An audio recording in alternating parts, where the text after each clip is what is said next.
So now what? Joining me right now, Democratic Congresswoman Lois Frankel of Florida. She's here with me. Congresswoman, thank you for being here. Thank you. Great to be with you, Kate. Thank you. So if the president announces today, as he's expected to, that he's issuing an executive action to add the citizenship question to the census, what do you think of that? Well, this is just I think I heard you comment this was a blatant political move. Yes, it is. The background of this, which was found coincidentally, is a Republican operative died, and his estranged relative found papers in which he actually outlined that the way for Republicans to get an advantage in the next redistricting or reapportionment, which is how we determine what the different congressional districts will look like, was by adding a census question.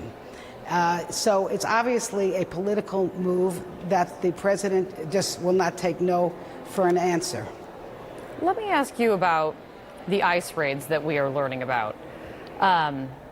U.S. officials are confirming to CNN, Congresswoman, what the New York Times first reported, which is that ICE is expected to conduct raids this Sunday to round up and deport thousands of families, immigrant families, facing deportation orders. What are you hearing about this? Well, I can tell you that folks where I live in South Florida, are terrified. This is just the president's, and this is a vile, inhumane way of handling immigration. We need to have real immigration reform, and he's about to break up a lot of good families, people who are hardworking, and this should not be a substitute for Congress with the president doing our job to pass immigration reform. Congresswoman, these raids were planned once before. They were planned last month. The president delayed them because folks, well, quite frankly, because folks caught wind of it ahead of time. And it looks like this is happening once again. What impact, I mean, even the heads up, what impact does this have on migrant communities like those in your district?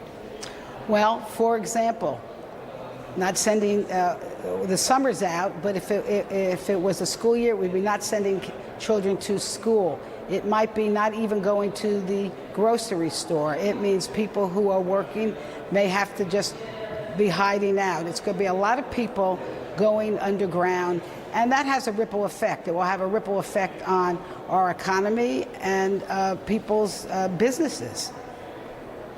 You also represent, there's a lot to ask you about today. It's right. Take a total turn. You also represent the district where sex offender Jeffrey Epstein was first arrested and investigated for abusing and assaulting dozens of underage girls a decade ago. The investigation that ended with a sweetheart deal cut by now Labor Secretary Acosta. You are calling for Acosta to resign his position. Acosta defended his handling of this case yesterday in speaking to the press. Let me play you what he said. I understand what the victims say, and I'm not here to try to say that I can stand in their shoes or that I can address their concerns.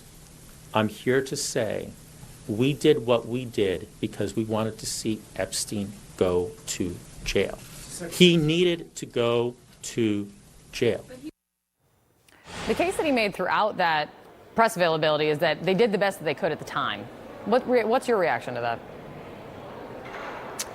Well, I'm going to say very respectfully, I believe that's a lie. And I would tell you, as chair of the Women's Caucus and also as the representative of the area where this occurred, we've been following this for many, many months now. And I personally have talked with attorneys for the victims. I talked with the police chief of Palm Beach, the then police chief, who started this investigation. And this was have been very clearly laid out by the Miami Herald. But the fact is this. There were dozens of girls who were harmed by Jeffrey Epstein. They were all telling the same story.